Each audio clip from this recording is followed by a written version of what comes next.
Nikurudishe nyuma kidogo. Tunafahamu tumepata story yake kidogo.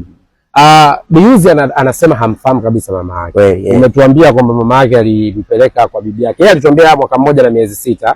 Wewe umetuambia miezi 8. Inaonekana yani miezi 8 tuliachana na mama yake. Mmetengana. Lakini maamuzi moja na miezi 3. Ndio alimpeleka kwa bibi yake. Sawa.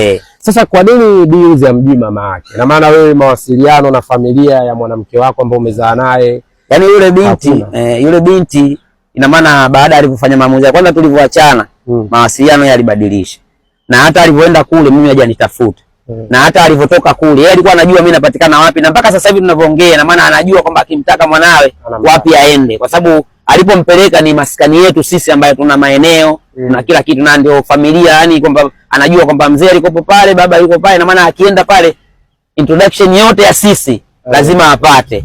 Na sehemu za kumtafuta yeye sio kama hana. Anajua maskani yangu ya Mbagala, yeye anajua kwamba anatakiwa mimi akinitafuta mimi anakwenda wapi, anajua. Lakini yeye ni maamuzi ya kwake yeye kama yeye kwamba kuto kuwasiliana. Na hii ilikuwa sio kwa historia nilipofuatia, maana sio mara ya kwanza.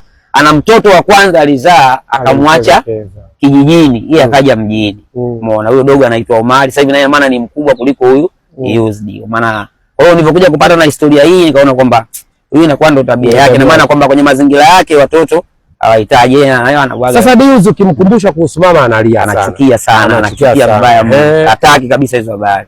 Kuna namna yoyote imefanyika ya Biuzi kumfahamu mama yake hata kwa sura, bwana huyu hapa? Kipindi kile unajua utandawazi ule uko sasa hivi wa kila mtu kwa na simu kubwa si nini, ulikopo bado. Umeona japokuwa sio miaka mingi, lakini ilikopo unajua ilikopo ni maamuzi kila mtu kuwa nacho kwa hicho kitu. Umeona ilikuwa kidogo vya gharama tofauti na sasa hivi ilivyomwagika. Kikweli picha ya mama yake haikuwepo.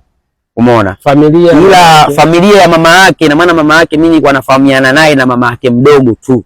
Umeona na maana mama yani ni kama hivi tunavyoamua kwamba unatoka kijijini kuja kurekebisha maisha mjini. Na maana familia kubwa inakopo kijijini. Kwa hiyo tulikuwa hatujafikia hatua ya kufunga safari kwenda kule, ndio yakatokea haya yaliyotokea. Na maana huko alikopo mama yake mdogo, na mama yake mdogo mwenyewe karudi kijijini vile vile. Mimi nimepokea simu nyingi sana na message nyingi sana, watu wanauliza. Amesema huyo mama yake anaitwa Fatuma Saidi Chitanda. Watu wanatamani kujua ni anatokea wapi. Ameniambia ni Mwera. Anatokea wapi ili wapate picha, inawezekana wanamfahamu ama wanajua familia yake. Fatuma Saidi Chitanda huyu anatokea yani ni Lindi. Ila sina uzoefu sana. Ni Lindi, wilaya ya Nachingwea. Umeona kuna kijiji kinaitwa Namanga. Kijiji kinaitwa Namanga, ndio wao kina Chitanda hao huko wake yeye wapo huko. Namanga. Umeona kwa mfano mama sasa kaka yake anaitwa Saidi. Umeona Saidi jina la utani anaitwa Umeme. Umeona wapo wengi, lakini mimi nilikuwa niwahi kusikia jina la kaka yake Saidi.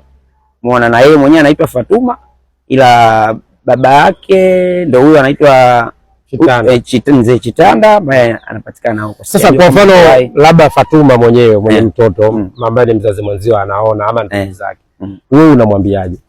Yaani cha msingi kwa sababu ule ni mtoto wetu, yani iwe isiwe lazima mtoto awe na baba awe na mama. Umeona siwezi kumchukia kwa alichokifanya kusema kwamba baba mwanawe kambwaga fanya mimi siwezi, mimi hivyo vitu siwekagi moyoni mwangu kwa sababu ni vitu ambavyo Mungu mwenyewe anapanga, huwezi kujua aliyepusha nini.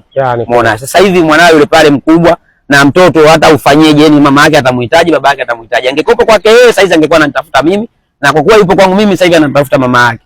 Na mimi nilikuwa napenda kama angekuwa ananisikia. Na hata kama sio yeye kama hao kwa kaka zake na wengine na mama zake wadogo na wengine, najua sasa hivi mitandao imeenea.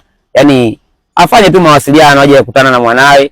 Hata nahisi inawezekana akabadilika kwa namna moja ama nyingine kutokana na jinsi anapotamani kukutana na mama yake. Unaona kwamba anaweza akashusha pumzi kwenye mambo mengi sana.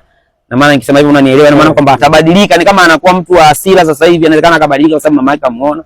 Sababu unakuta wenziwe wana mama na nini, kwa hiyo anakiona mtu anajisikia kama mama yake lazima ajisikie vibaya. Ndio maana unakuta kwamba ukimuuliza swala la mama, ukileta historia ya mbali ya mama, hawezi kuongea akamaliza, japokuwa na utukutu wake wote pamoja na utundu wake wote na usela wake wote, lakini lazima atalia.